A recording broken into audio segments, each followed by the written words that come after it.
California coast, Pacific Ocean. 200 miles out to sea, the U.S. Coast Guard is training to chase down drug runners. But now the scenario faces them with a new challenge: a man overboard. How many people are on board? One of the drug runners is floating somewhere out in the open ocean. Roger. Understood. There's been a report of a man overboard on the suspect vessel. Let's get set and drift plotted and set a search pattern. Yes, I believe so. This is now law enforcement and search and rescue. And if the missing bandit gets away, it's mission failure.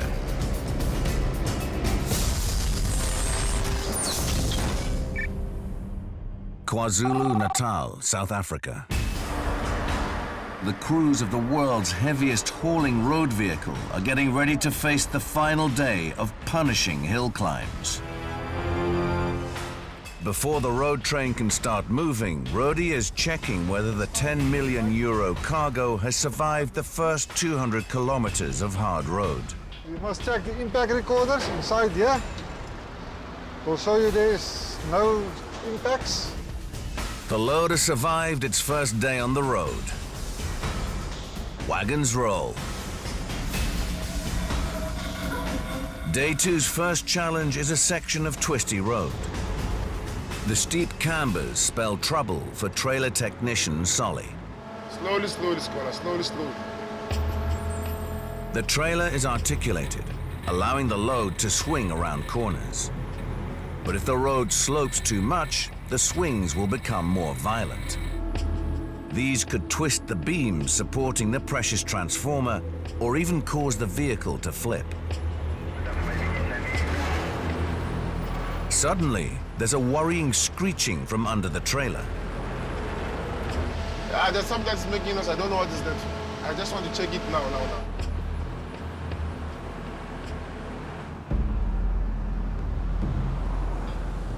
Fearing the worst, they pull over. Solly and the crew check for the source of the noise. The trailer's steering arm is bent. On the steep curves, the trailer has leant over so far that the bent steering arm has rubbed on the tires, gouging out massive pieces of rubber. Road train was only seconds from a disastrous mass blowout. They can go no further. To fix this problem, they have to call in a welder. He bends the steering arm up away from the damaged tires, then reconnects it to the trailer. Hoping this latest repair will hold, the team sets off again. But the journey ahead holds a surprise, beyond anything even Road Train's veteran crew have ever seen.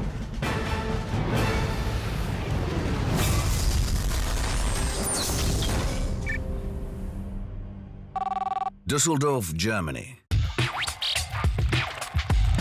23 meters beneath Düsseldorf's bustling streets, the tunnel-boring beast known as tuberine has hit trouble. Without the right-shaped sections of concrete to line the freshly dug tunnel, they can't make forward progress. Shift engineer Martinovic is forced to halt operations. I have to talk with the guys after the shift. This one mistake is already costing thousands of euros, and if it's not fixed fast, the bill will just keep getting bigger. We're losing lots of time. Delay of at least 4 or 5 hours.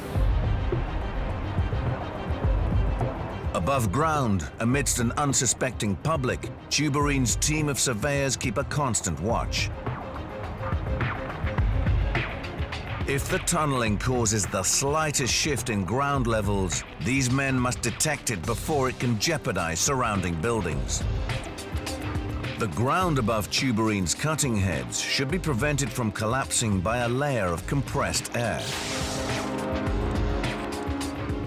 This giant air bubble is monitored constantly to ensure it stays at a level of 2.4 times the atmospheric pressure. If it gets any higher, the results could be disastrous. Bursting through the rocks, a volcano of high-pressure mud slurry could erupt in Dusseldorf's historic heart. For now, the pressure is holding steady. The crew finds the right-shaped concrete arc, and they rush it the 15 kilometers to the rock face.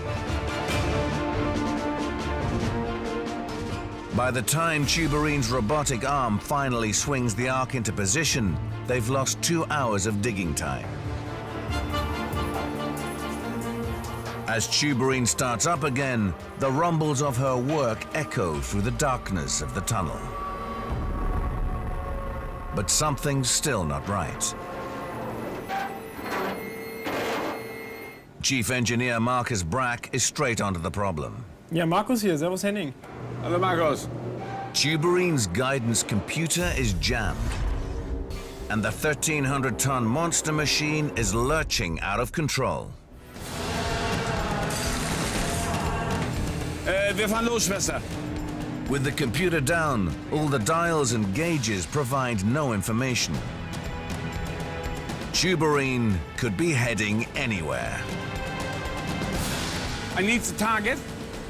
Without the target, we cannot drive.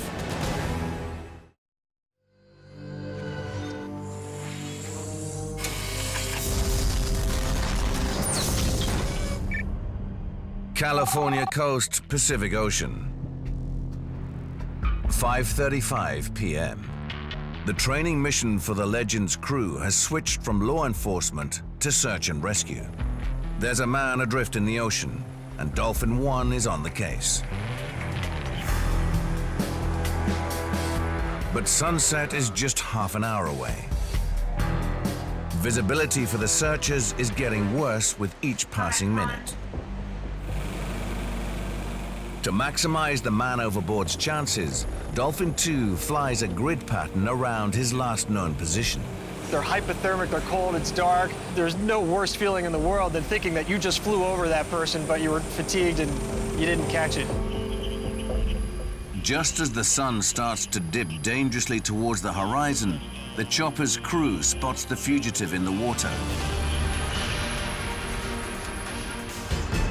They're deploying the rescue swimmer. The chopper deploys the rescue basket, and the helpless fugitive is winched up into the welcoming arms of justice. 75110, we are in the knock of the time.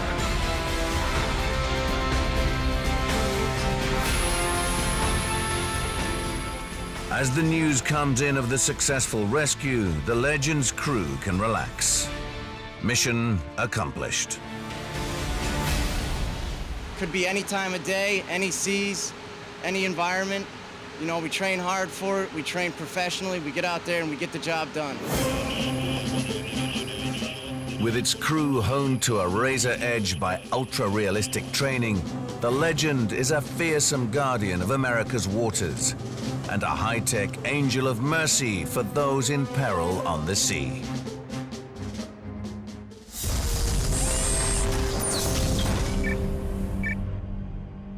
Düsseldorf, Germany. The guidance computer on the 1,300-ton tunneling machine has failed. Oh. The risk of lurching out of control right beneath Düsseldorf's busiest streets is too extreme. The only option is a total shutdown. There's no time for complicated diagnostics. Helmsman Henning Holm has to reboot and hope the glitch has fixed itself. Im Moment wird das nichts. I start to cut ahead. Henning puts Tuberine straight into full throttle to catch up on lost time. At last, some rapid progress is easing pressure from the schedule. But her relentless grinding is tough on her teeth. Henning hier. Hallo Henning, Manni, wir sind fertig. das ist nicht gut. We are losing penetrations, so we assume that some of the cutting discs that they are gone. So we will have to stop for at least half a day and change the discs. Unless the worn drill tooth is replaced, progress will slow to a crawl. 23 meters down, the cutting head is a high-pressure environment, and replacing a tooth in these conditions is a tough technical job. Slobodan calls in two of his top technicians, Olaf and Svesta. To get to the cutting face, Olaf and Svesta must first enter a pressurization chamber to give their bodies a chance to acclimatize. Then they must pass through an airlock to the cutting head itself. Okay? As soon as they're in the high-pressure environment, the clock is ticking. The pair are only allowed 3 hours to change the cutting disc. Any longer in there, and their health is at risk. With every hour of breathing high-pressure air, the risk that potentially deadly bubbles of gas will form in their blood increases.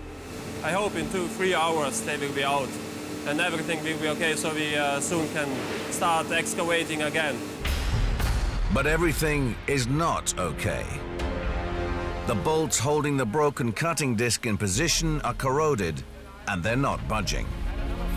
Some of the screws, sometimes there's a lot of rust on it, so it's very difficult to get them out.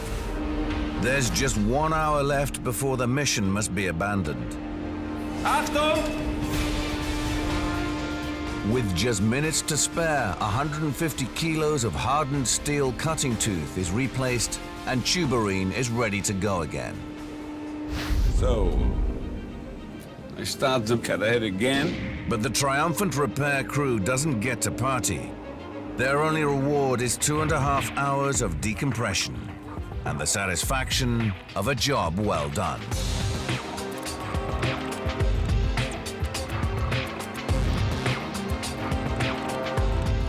All systems repaired, the mighty digger can plow ahead without posing a threat to the delicate city center above. Tuberine, a tunneling titan.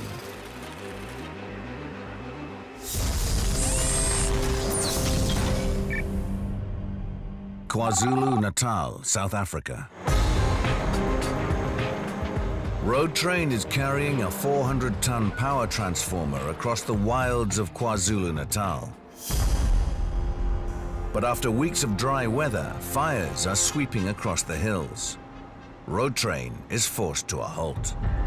A lot of smoke, as you can see there on top of the mountain. There's a lot of smoke.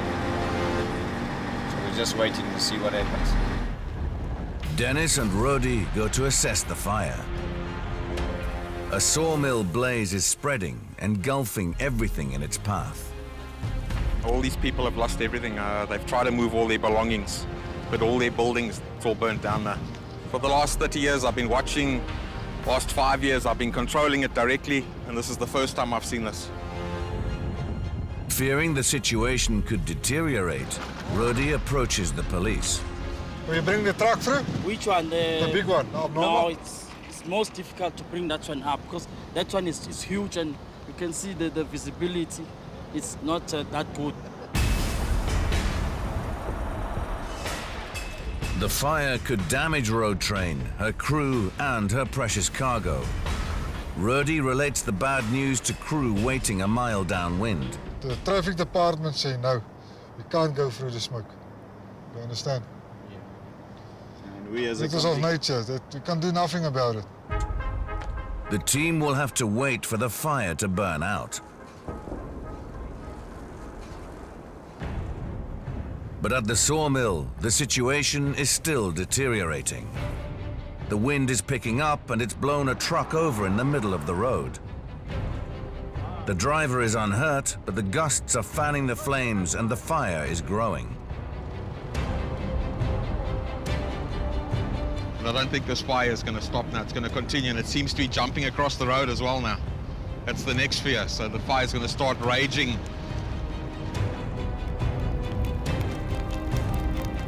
The fire is racing across the hills and straight towards Road Train. The road is tight. Turning around is not an option. The team's safety and their cargo are at risk.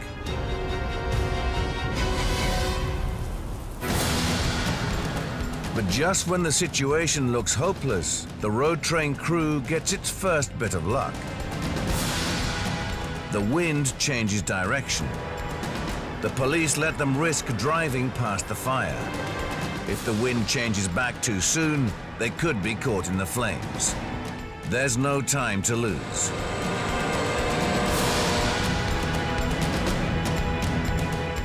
But as they reach the fire, the wind changes direction again. They can't stop. Scully engages top gear and powers on through.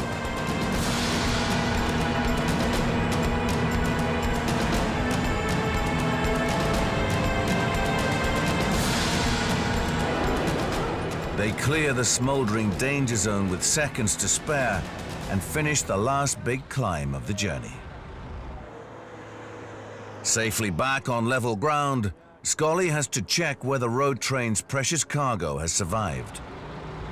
Lay-by is on the right-hand slide. Slow it down a bit. Not too much, don't Jäger, just slow up a little bit. If the all-important impact sensors have been triggered, their epic journey will have been for nothing. Thank you, gentlemen. Still on zero.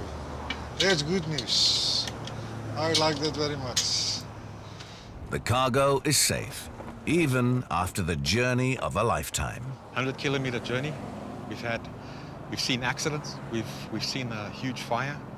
We've negotiated a breakdown on our tractor. We've had breakdown on the trailer, which we've repaired. Dennis and his team of raw recruits have beaten everything the route has thrown at them. And from now on, it's plain sailing. It's just even ground, undulations up and down, but it's straightforward now. It's not a big issue. Thanks to the mighty road train and its crew, 3 million homes will soon be getting all the juice they need at the flick of a switch.